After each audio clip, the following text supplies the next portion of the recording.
A short time ago, the United States military began major combat operations in Iran.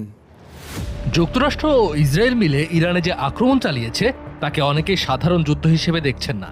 চারিদিকে গুঞ্জন, president Donald Trump নাকি তার Epstein ফাইলের কালিমা ঢাকতেই এই যুদ্ধের সূচনা করেছেন। নিজের বিকৃত রুচির পরিচয় আড়াল করতে তিনি এই সংঘাতকে ব্যবহার করছেন বলে অনেকে একে এপস্টিন যুদ্ধ নাম দিয়েছেন। এই যুদ্ধের কারণে বিশ্বের অর্থনীতি এখন চরম সংকটের মুখে। তেলের দাম বাড়তে বাড়তে আকাশ ছুঁয়েছে, আর সাধারণ মানুষের নাভিশ্বাস উঠছে। কিন্তু এই যুদ্ধের টামাডলের আড়ালে চলছে এক ভিন্ন খেলা। হোয়াইট হাউসের সীমানা পার হয়ে রাষ্ট্রীয় ক্ষমতা এখন পরিণত হয়েছে ব্যক্তিগত ব্যবসার হাতিয়ারে। আমেরিকার মতো দেশের জাতীয় নিরাপত্তা এবং পররাষ্ট্রনীতি যেন আজ কোটি কোটি ডলারে বিক্রি হচ্ছে। একদিকে যখন যুদ্ধক্ষেত্রে মানুষের রক্ত ঝরছে, ঠিক তখনই ফুলে ফেঁপে উঠছে ট্রাম্প পরিবারের ব্যাংক অ্যাকাউন্ট। এটি সাধারণ রাজনৈতিক দুর্নীতি নয়, বরং ক্ষমতার অপব্যবহারের এক নজিরবিহীন ঘটনা। অর্থনৈতিক এই অস্থিরতার আড়ালে উন্মোচিত হয়েছে এমন এক অন্ধকার অধ্যায় যা মার্কিন প্রশাসনের সর্বোচ্চ পর্যায়ের নীতি নৈতিকতাকে সরাসরি প্রশ্নবিদ্ধ করে। সবচেয়ে বড় উদাহরণ হল রাষ্ট্রীয় গোপন তথ্যের বাণিজ্যিকীকরণ বা ইনসাইডার ট্রেডিং। একটু পেছনের দিকে তাকালে বিষয়টি পরিষ্কার হবে। 2026 সালের 21শে মার্চ প্রেসিডেন্ট ট্রাম্প প্রকাশ্যেই ইরানকে মাটির সাথে মিশিয়ে দেওয়ার হুমকি দেন। কিন্তু ঠিক দুদিন পর 23শে মার্চ সকালে তিনি একেবারে উল্টো কথা বলেন। তিনি ট্রুথ সোশ্যালে একটি পোস্ট করে দাবি করেন যে ইরানের সাথে অত্যন্ত ফলপ্রসূ শান্তি আলোচনা চলছে। প্রেসিডেন্টের এমন আকস্মিক ঘোষণায় বিনিয়োগকারীরা বেশ চমকেই যান। কিন্তু সবচেয়ে আশ্চর্যের বিষয় ঘটায় এর ঠিক 10 মিনিট আগে। সকাল 6:49 থেকে 6:50 মধ্যে মাত্র 1 মিনিটে তেলের ফিউচার মার্কেটে এক অভূতপূর্ব লেনদেনের ঝড় বয়ে যায়। প্রায় 6,200টি ফিউচার কন্ট্রাক্ট হাত বদল হয়, যার আর্থিক মূল্য ছিল প্রায় $580 মিলিয়ন। অথচ সাধারণ সময়ে এই লেনদেনের সংখ্যা থাকে 700টির মতো। বাজার কারসাজের এই চিত্র 1 এপ্রিলে এসে আরও ভয়ঙ্কর রূপ নেয়। ট্রাম্প ঘোষণা দেন যে আগামী 2-3 সপ্তাহের মধ্যেই ইরান যুদ্ধ শেষ হয়ে যাবে।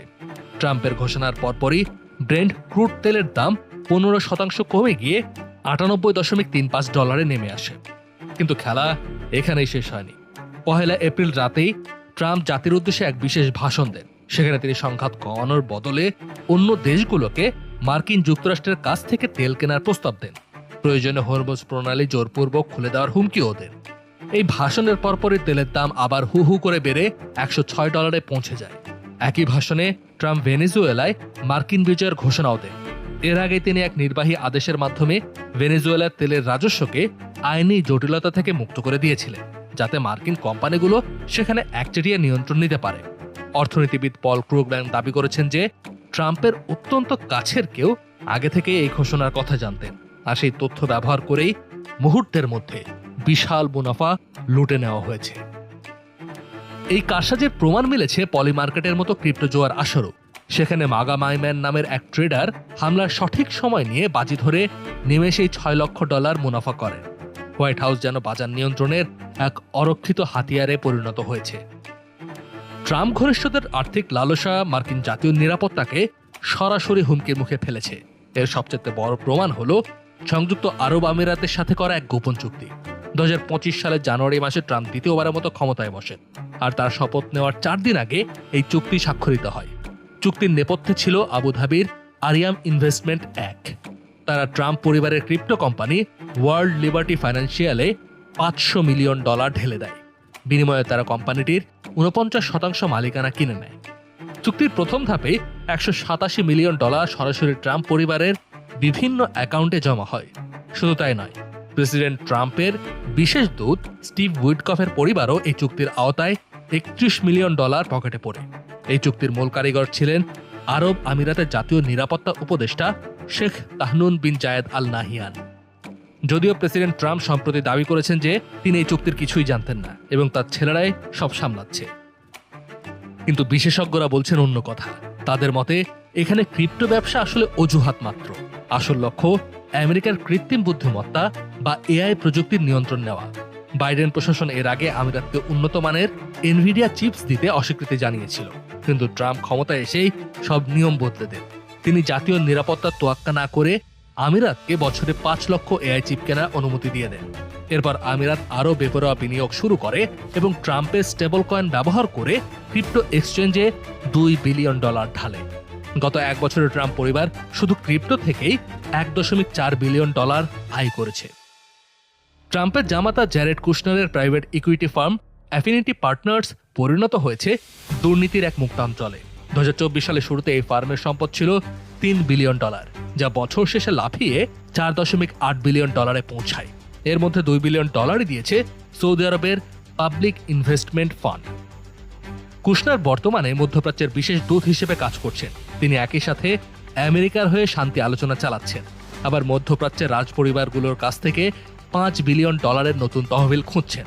তার ফার্ম বিনিয়োগকারীদের আর্থিক লাভ দিতে না পারলেও তারা $157 মিলিয়ন ম্যানেজমেন্ট ফি আদায় করেছে। এর মধ্যে $87 মিলিয়ন দিয়েছে সৌদি আরব। এই লুটপাটে যোগ দিয়েছেন ট্রাম্পের আরেক জামাতা মাইকেল বেলোস। তিনি এক সৌদি ব্যবসায়ীর বাজেয়াপ্ত সম্পদ উদ্ধারের প্রতিশ্রুতি দিয়ে $1 লক্ষ ঘুষ নিয়েছেন বলে অভিযোগ উঠেছে। এই নজিরবিহীন দুর্নীতির পর মার্কিন সিনেটর রন ওয়াইডেন এবং হাউস প্রতিনিধি রবার্ট গার্সিয়া যৌথ তদন্ত শুরু করেন। তারা হোয়াইট হাউসকে 2 এপ্রিল 2026-এর মধ্যে কুশনারের বিষয়ে 10টি সুনির্দিষ্ট প্রশ্নের জবাব দিতে বাধ্য করেছিলেন। Citizens for responsibility and ethics in Washington দাবি তুলেছে যে নিয়োগ পাওয়া 30 দিনের মধ্যে কুশনারকে তার সম্পদের হিসাব জনসমক্ষে প্রকাশ করতে হবে। যুদ্ধ এখন ট্রাম্প পরিবারের কাছে লাভজনক ব্যবসায় পরিণত হয়েছে। আমেরিকার সামরিক সিদ্ধান্তের উপর নির্ভর করছে তাদের ব্যক্তিগত মুনাফা। ডোনাল্ড ট্রাম্প জুনিয়র 1789 ক্যাপিটাল নামের একটি ভেঞ্চার ক্যাপিটাল ফার্মের অংশীদার হয়েছেন।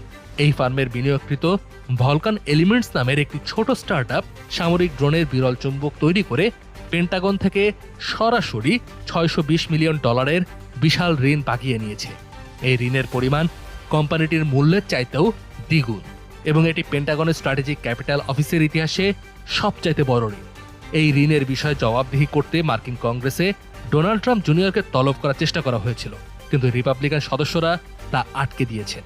এছাড়া ট্রাম্প জুনিয়রের মালিকানাধীন আনইউজুয়াল মেশিনস নামের আরেকটি কোম্পানি পেন্টাগনের কাছ থেকে $12.8 মিলিয়ন সামরিক চুক্তি পেয়েছে। পিছিয়ে নেই এরিক ট্রাম্পও। তিনি ইসরায়েলি ড্রোন কোম্পানি এক্সটেন্ডে বিনিয়োগ করেছেন, যাদের প্রাণঘাতী ড্রোন গাজা এবং ইরানে হামলা চালাচ্ছে। তারা মধ্যপ্রাচ্যে $25 মিলিয়ন সামরিক চুক্তিও বাগিয়ে নিয়েছে। ট্রাম্প ছেলেরা পাওয়ার্স নামের একটি কোম্পানি খুলেছেন, যা অরিয়াস গ্রিনওয়ে হোল্ডিংসের সাথে একীভূত হয়ে PUSA বা পুসা নামে নাসডাক শেয়ার বাজারে লেনদেন শুরু করবে। তারা এরই মধ্যে $60 মিলিয়ন তহবিল সংগ্রহ করেছে এবং মাসে 10,000 ড্রোন তৈরির টার্গেট নিয়েছে। ওদিকে পেন্টাগন $1.1 বিলিয়ন একটি ড্রোন প্রজেক্ট হাতে নিয়েছে। এই টাকার ভাগ পেতে মরিয়া ট্রাম্প পরিবারের কোম্পানিগুলো। যুদ্ধ দীর্ঘ হলে ড্রোনের চাহিদা বাড়বে আর রক্তের বিনিময়ে ফুলে উঠবে প্রেসিডেন্ট পরিবারের ব্যাংক অ্যাকাউন্ট। শুধু যুদ্ধ বা প্রযুক্তি নয়, ট্রাম্পের রিয়েল এস্টেট ব্যবসাও মধ্যপ্রাচ্যের রাজতন্ত্রগুলোর টাকায় নবযৌবন লাভ করেছে। ট্রাম্প অর্গানাইজেশন এবং সৌদি আরবের দার গ্লোবাল মিলে শুধুমাত্র সৌদি আরবেই $10 বিলিয়ন বেশি মূল্যের প্রকল্প হাতে নিয়েছে। এর মধ্যে জেদ্দায় $1 বিলিয়ন ট্রাম্প প্লাজা এবং $7 বিলিয়ন বিশাল গলফ ক্লাব রয়েছে। দার গ্লোবাল গত বছর শুধুমাত্র ট্রাম্পের নাম ব্যবহারের জন্যই $21.9 মিলিয়ন লাইসেন্সিং ফি প্রদান করেছে। এছাড়া ওমানে $500 মিলিয়ন এবং কাতারে $5.5 বিলিয়ন ট্রাম্পের নতুন রিসোর্ট তৈরি হচ্ছে। দুবাইতে তৈরি হচ্ছে 80 তলার বিশাল ট্রাম্প টাওয়ার। ট্রাম্প অর্গানাইজেশন নিজে এগুলোতে কোনো অর্থ না ঢেলেই শুধু তাদের নামের লাইসেন্স বিক্রি করেই কোটি কোটি ডলার কামাচ্ছে। ট্রাম্প তার দ্বিতীয় মেয়াদে বিদেশের এই রিয়েল এস্টেট প্রকল্পগুলো থেকে $400 মিলিয়ন বেশি আয় করবেন বলে ধারণা করা হচ্ছে। রাষ্ট্রীয় ক্ষমতা এবং ব্যক্তিগত ব্যবসার এমন ভয়ঙ্কর মেলবন্ধন সত্যি উদ্বেগজনক। 1 এপ্রিল এক ভাষণে ট্রাম্প ইরান যুদ্ধে 150টি জাহাজ ধ্বংসের দাবি করেছেন, কিন্তু অপারেশন এপিক ফিউরি নামের এই সামরিক অভিযানের পেছনে এরই মধ্যে করদাতাদের $22.8 বিলিয়ন খরচ হয়ে গিয়েছে এবং পেন্টাগন আরও $200 বিলিয়ন দাবি করেছে। যুক্তরাষ্ট্রের জাতীয় নিরাপত্তার চাইতে প্রেসিডেন্টের পরিবারের আর্থিক স্বার্থই এখন বেশি গুরুত্ব পাচ্ছে। কংগ্রেসকে পাশ কাটিয়ে কোটি কোটি ডলার হাতিয়ে নেওয়া হচ্ছে। যুদ্ধের ময়দানকেও এখন পারিবারিক ব্যবসার হাতিয়ার বানানো হয়েছে। আমেরিকার পররাষ্ট্রনীতি আজ কয়েকজন ব্যক্তির অর্থনৈতিক লালসার শিকারে পরিণত হয়েছে। যা শুধু আমেরিকার গণতান্ত্রিক প্রতিষ্ঠানের জন্যই নয়, পুরো বিশ্বের শান্তি ও স্থিতিশীলতার জন্য এক অশনি সংকেত।